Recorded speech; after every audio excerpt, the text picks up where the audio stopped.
bakalan sharing cerita ke teman-teman semua.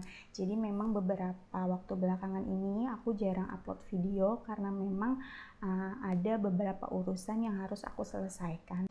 Mungkin ini pengalamanku yang bisa dibilang nggak mengenakan, tapi aku nggak ada maksud apa-apa di sini. Aku pengen biar teman-teman bisa ambil pelajaran dari pengalaman yang aku alami gitu. Beberapa waktu yang lalu itu suami aku dinyatakan positif COVID-19 oleh puskesmas di tempat aku tinggal. Sebelumnya itu suami aku ada gejala flu, tapi pikirku memang karena suamiku itu kan ada riwayat sinusitis gitu, jadi aku tuh nggak bisa ngebedain mana yang beneran itu pilek karena sinus atau itu pilek yang lainnya, karena memang suamiku itu sinusitis itu kan menaun ya, jadi kondisi pilek itu udah terbiasa untuk aku dan suamiku gitu. Kantor suamiku itu ada namanya ngadain rapid test gitu, dan ternyata hasilnya itu reaktif suamiku. Nah, pas dikabarkan reaktif itu aku sempat panik sih, maksudnya aku ini berarti jangan-jangan COVID gitu kan. Tapi aku tuh karena memang aku panikan ya, aku selalu tanya, ini kadang-kadang kan yang katanya kalau misalnya COVID itu kan salah satu gejalanya itu hilang indera penciuman sama perasa. Aku tuh selalu nanyain gimana rasanya, ada rasa sesek enggak, ada masih bisa cium bau enggak, mulutnya masih berasa enggak, aku selalu nanyain itu. Tapi suami enggak kok, ini kayak yang biasanya aku rasain kalau lagi pilek gitu. Aku oh ya udah, insya Allah aman gitu. Tapi tetap mengikuti protokol kesehatan. Setelah dinyatakan reaktif itu aku dan suamiku itu menerapkan isolasi mandiri di rumah. Nah, karena di rumah ini aku tinggal sama adikku juga, jadi pas dapat kabar reaktif itu adik-adikku semua rapid test semua di lab itu yang namanya serologi, dan itu alhamdulillah hasilnya non reaktif. Nah, pas pada saat itu adik-adikku itu aku pindahkan tempat tinggal, jadi mereka aman gitu. Nah, setelah itu setelah dinyatakan reaktif itu suamiku mendaftarkan diri untuk swab ke puskesmas tempat tinggal aku di sini gitu. Nah, itu jarak swab testnya emang lama ya, dan aku pikir selama jeda itu pun nggak ada tanda-tanda yang signifikan yang kayak sesak nafas ataupun apa, semuanya sehat-sehat aja. Nah, pas waktu itu swab ternyata aku dikabarin pas tanggal 28 September 2020 kemarin itu, suamiku yang dapat WhatsApp mengabarkan kalau ternyata suamiku itu positif COVID. Aku udah mulai nggak bisa mikir apa-apa. Aku juga yang langsung aku pikirin itu anakku. Aku langsung mikir, aduh anakku kasihan banget, dia masih kecil. Karena pikirku kalau misalnya suamiku aku positif, otomatis kemungkinan besar aku juga positif, dan anakku itu masih kecil, masih 3 tahun, dan dia itu masih intens terus sama aku gitu, jadi kemungkinan dia juga positif. Kalau misalnya dia di swab gimana, karena kalau aku lihat yang di medsos, aku lihat yang di TV itu kalau swab itu sakit, makanya aku nggak ngebayangin, aku stres banget itu. Aku pikiranku gimana kalau anakku di swab, kasihan gitu kan. Pas di saat itu juga aku juga bingung, aku belum cerita sama orang-orang lain, belum cerita sama keluargaku, sama ibuku, sama mertuaku, aku belum cerita karena memang aku pertama kalau aku cerita aku takut membuat mereka khawatir, cemas gitu. Yang kedua, aku juga takut karena yang udah aku lihat itu pandangan orang-orang kepada orang yang positif COVID itu memang berbeda, mungkin cemas, khawatir. Nah, aku tuh takut dijauhin, takut dikucilkan gitu. Jadi pikiran-pikiran itu tuh yang bikin aku stres banget.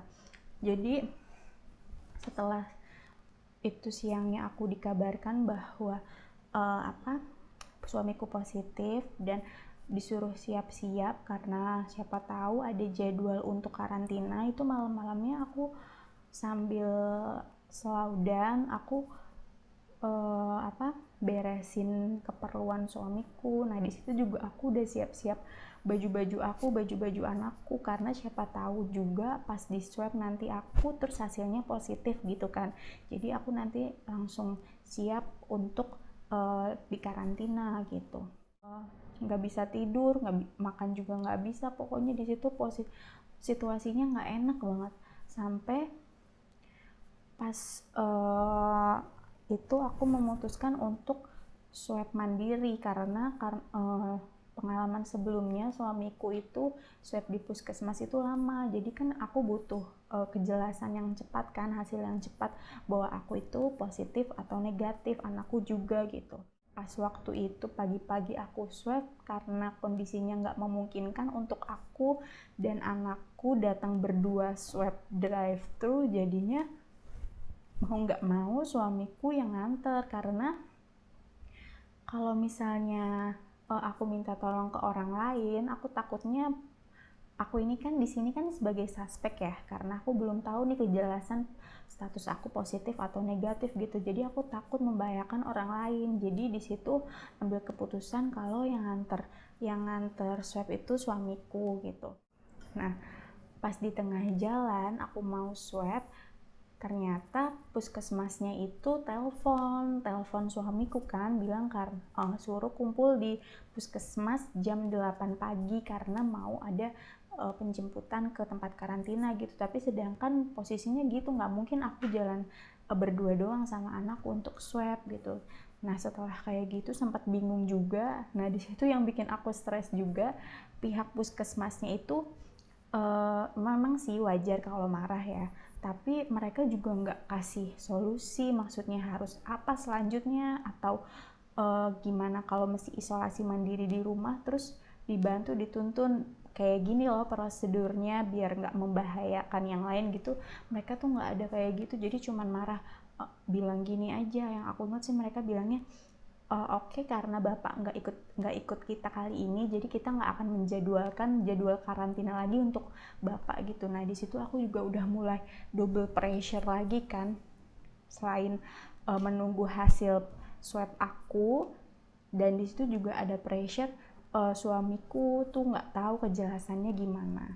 Nah setelah aku di swab itu alhamdulillah berjalan dengan lancar. Itu sampai malam-malamnya itu aku bener-bener yang ngerasain suasana rumah tuh jadi nggak enak banget. Jadi tuh apa-apa serba salah. Tapi untungnya tuh di situ alhamdulillah anakku nurut gitu. Nah pas di saat itu juga aku udah mulai cooling down, terus aku kabarin ibuku sama ibu mertuaku. Nah di situ aku bilang aja sih dari pertama, yang penting doain aja kita di sini baik-baik aja, nggak apa-apa positif tapi yang penting sehat gitu. Karena di situ aku pikir Mas Gilang suamiku itu OTG gitu ya.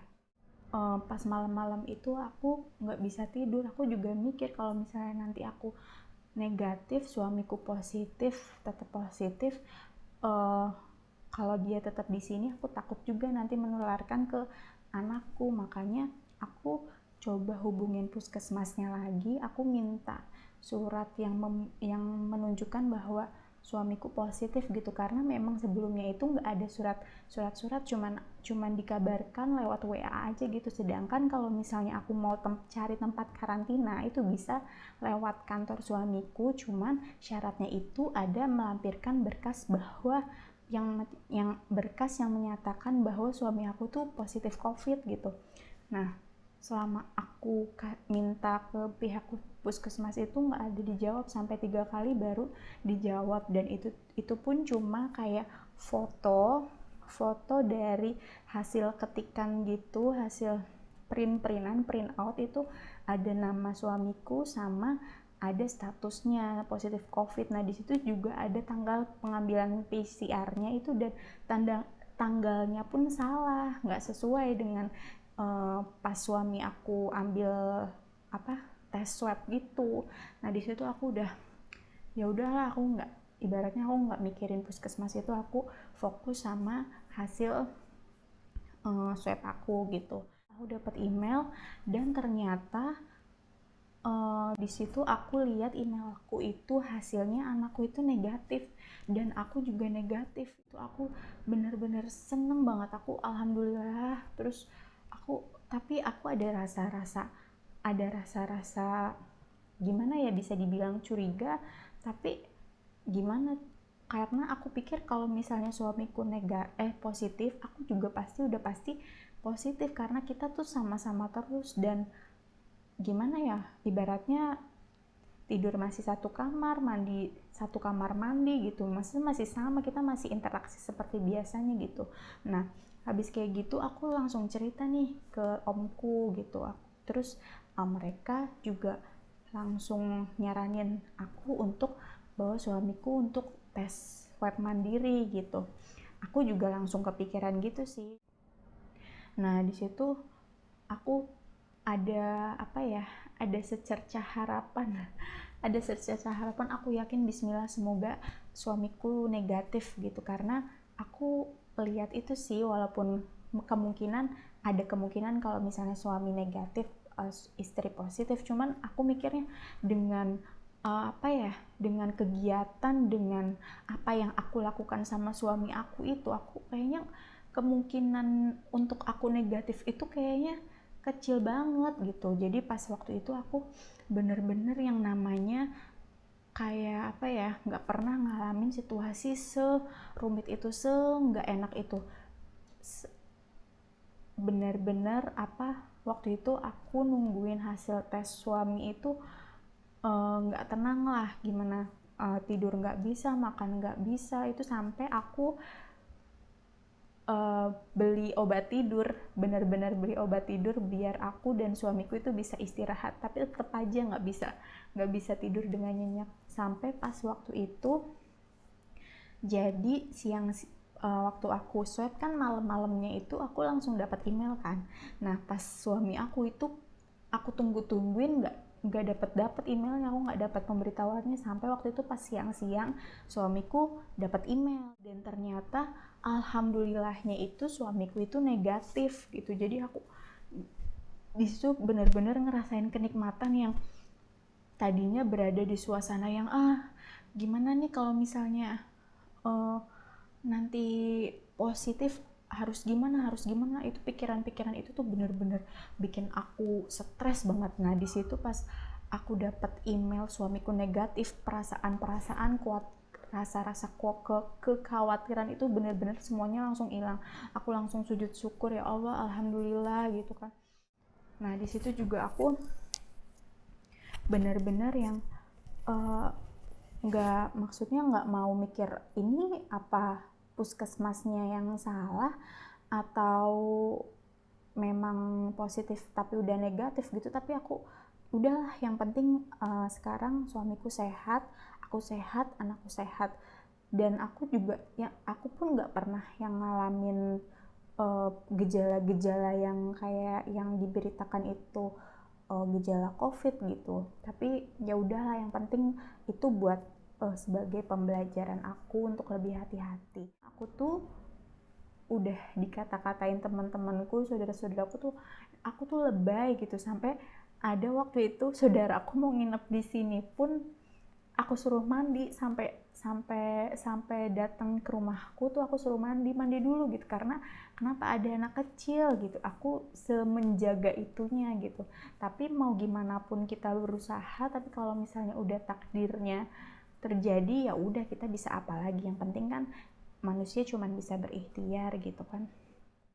Jadi gitu teman-teman, pengalaman yang aku rasain, yang aku alami beberapa waktu yang lalu gitu. Di sini juga aku sebenarnya sih poinnya, aku tuh nggak pengen maksud apa-apa di sini. Aku tuh pengen menekankan bahwa jangan sampai hal itu terjadi di kalian gitu. Semoga kalian sehat-sehat selalu, karena berada di situasi itu walaupun di situ posisinya suami aku nggak bergejala, nggak merasakan apapun, tapi kita tuh mengalami tekanan, pressure dari segi mental, segi psikis, itu bener-bener yang bikin kita kalau misalnya itu terus-terusan dan lama, aku tuh nggak tahu kita bakalan bener-bener sakit gitu kayaknya gitu. Jadi mudah-mudahan teman-teman bisa ambil pelajaran dari pengalaman yang aku